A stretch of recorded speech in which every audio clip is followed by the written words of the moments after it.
Pro Football Focus, by the way, I wrote the piece at 973ESPN.com. Gave the Eagles an A- for their offseason moves. That was the best of the NFC East. John, were you as high on the Eagles offseason as Pro Football Focus was?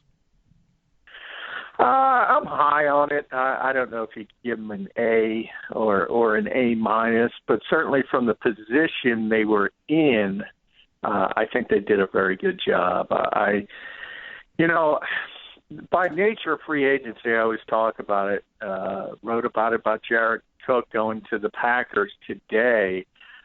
In the way the Packers just go through free agency, their whole thought process behind it. They understand, look, if you're going to get to the open market, you're going to get overpaid. So I think while a lot of the Eagles signings were fits and they look good on paper, they're overpaid. And that's no different than any other player in any other city because of the situation they're in and the needs around this league. So I think if you look at guys like McLeod and Brooks would be the two high-profile guys.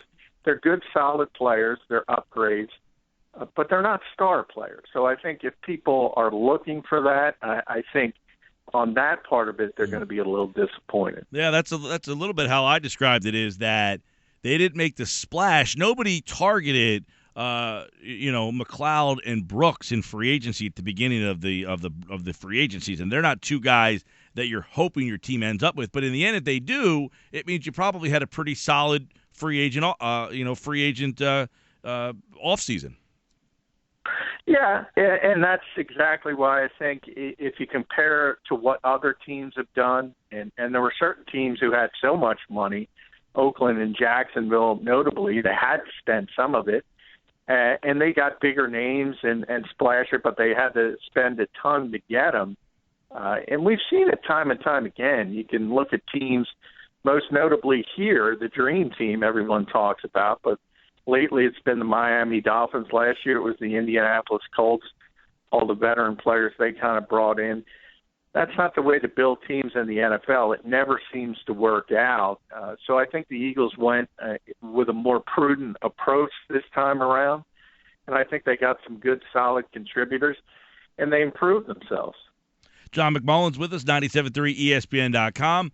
He's got a piece up right now at 97.3ESPN.com about who's in play for the Eagles at number 8. You got a couple of candidates up there, John, and a couple quarterbacks in the mix. I know Myles Jack, the Myles Jack placement got a lot of attention this week on social media. A lot of people think he could be the best player in this draft. A lot of people not even talking about him because of his injury history.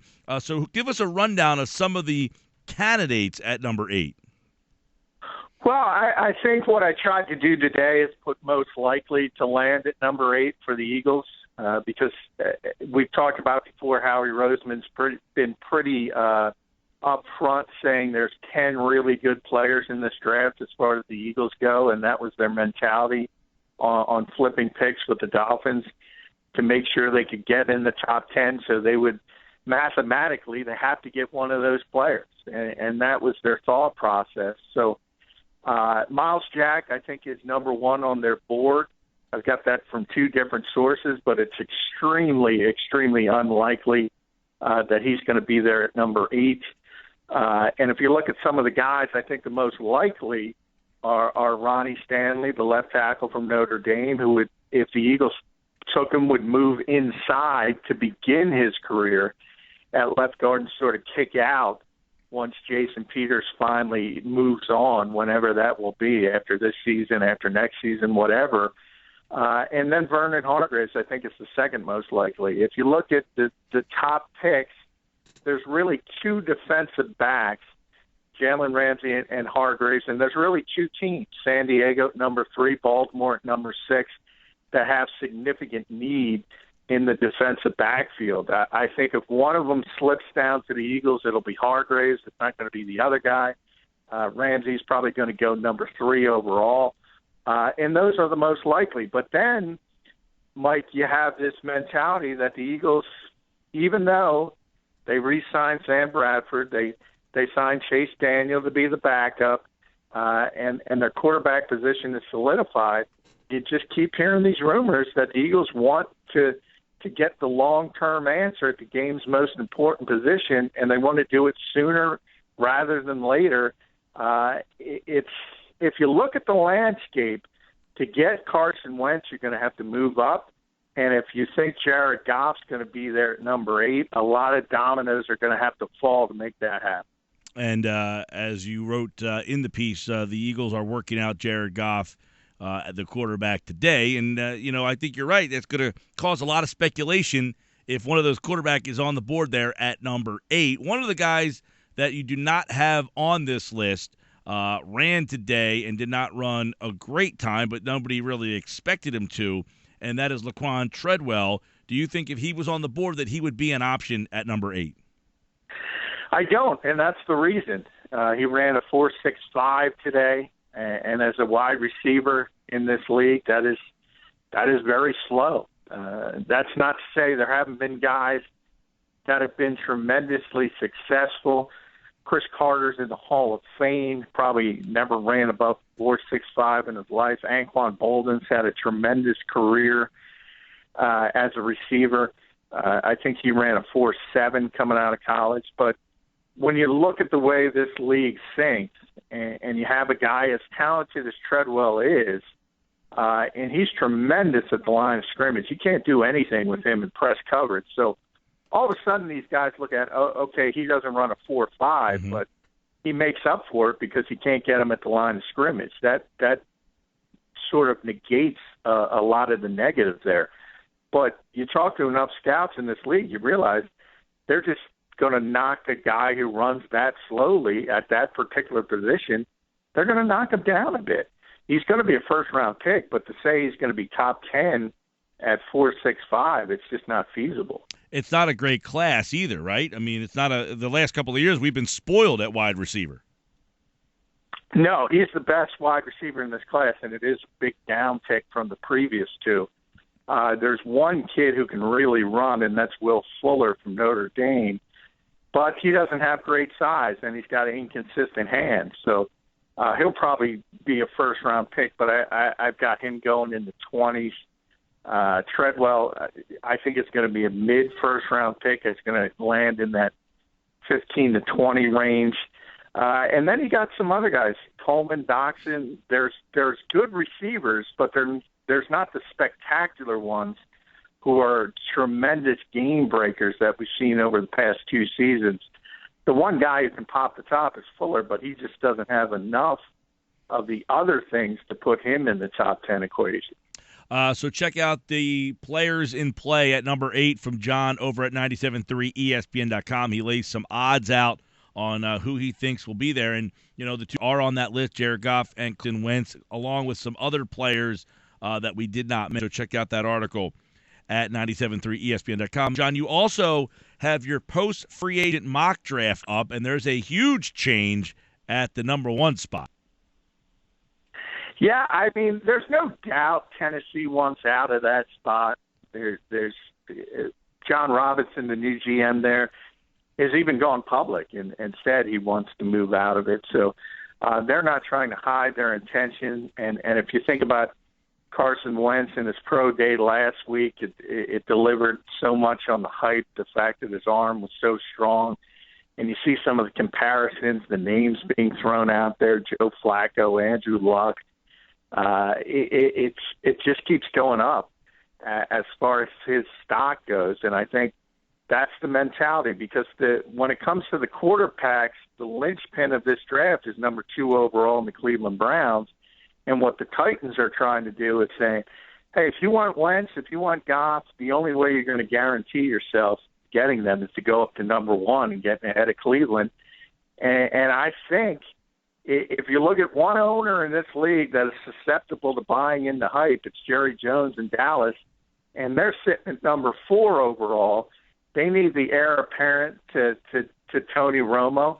And I think they might be the ones to leap up to try to get Carson Wentz. So you have the Cowboys going 1 to get Carson Wentz, and then, of course, a lot of buzz would start circulating around that area because, they still do have Romo out there. But at number 2, the Eagles are working out Jared Goff today, but you think that he will be long gone by the time they get a chance to pick going number 2. Yeah, I do. There's such desperation for quarterbacks, and once that kind of happens, you see it at other positions in the draft. You sort of see once a big time. I think you're going to say, we were just talking about the wide receivers, for instance. You're going to see it early 20s. As soon as one goes, you're going to see a bunch of them go off the board. If Wentz goes number 1, as I think he's going to do, all of a sudden you have Cleveland in panic mode. They signed RG3. That's all fine and dandy, but we understand they don't think he's the long-term answer. They just want to bring him in as sort of the bridge, and their whole mentality is to get the long-term answer with the second overall pick. And I think they'll fight for Goff.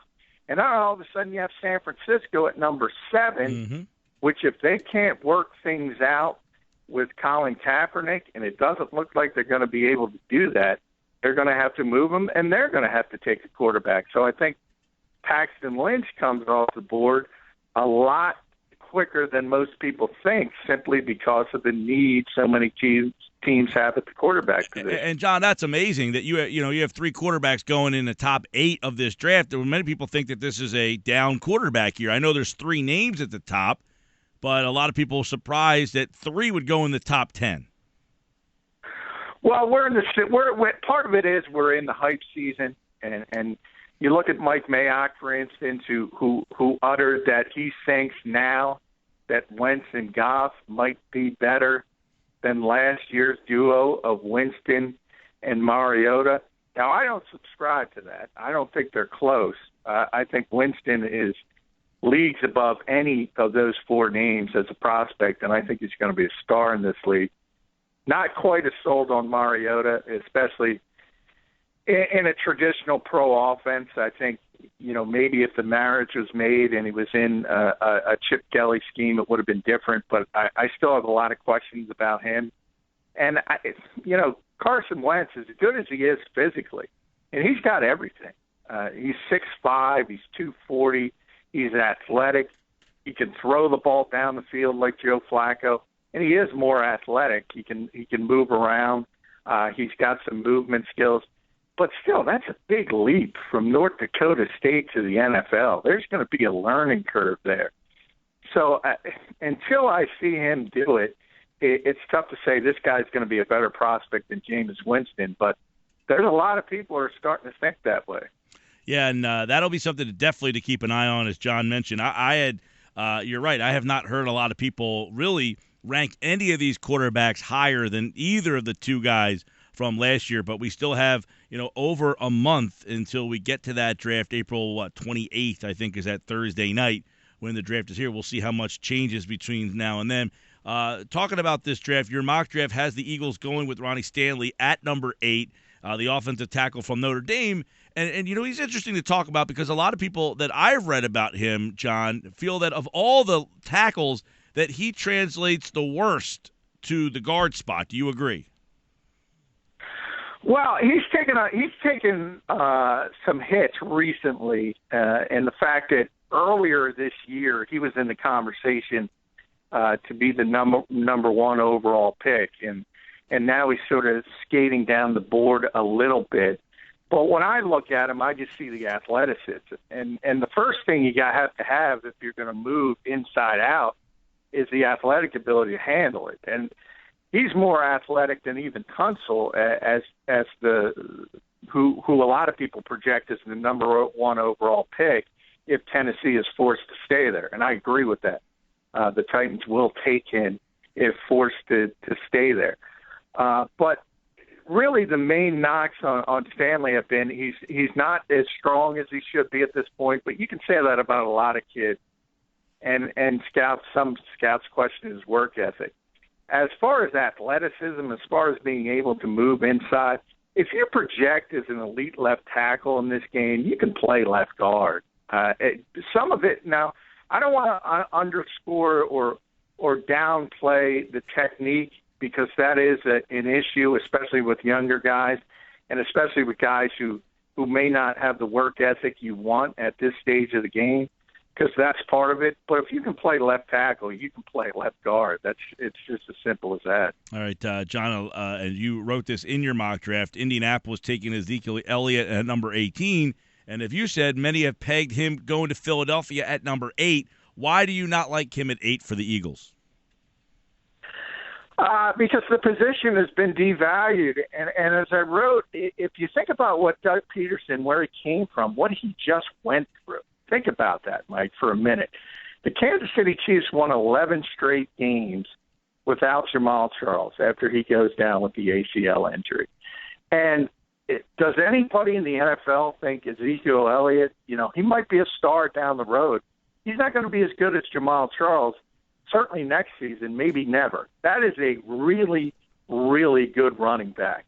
And it just speaks to how the position as a whole has been devalued because of the environment in the NFL. It's a pass-happy era. People just don't need running backs as much. And to say that you're going to spend the 8th overall pick to take a kid like that, who's not Adrian Peterson, I don't even think he's Todd Gurley as far as a physical skill set. I just think that's very bad value for the Eagles. And if they're considering that, if they want that, they should drop back, or at least try to drop back a few spots, because you just can't waste the value of the 8th overall pick on a running back in this environment. How much of a possibility do you think it is that they move back after they moved up? I mean, that they've already traded up. How much of a reality, then, is it that they would move back after moving from 13 to 8?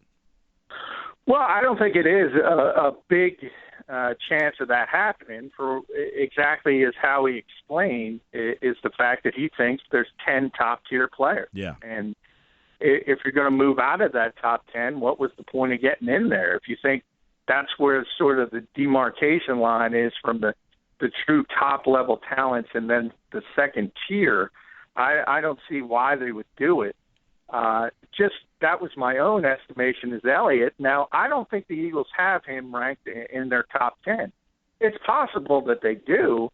It would surprise me because they understand, and certainly, as I mentioned, Doug Peterson understands you can win at that particular position with a lesser talent, and the Chiefs proved that last season. I just don't see the Eagles going in that direction. Some NFL news and notes with John. We saw Brandon Boykin get a job today, and he did not play a lot last year in Pittsburgh, but he's going to land in Carolina. And, of course, he was kind of like the poster child for the anti-Chip Kelly era.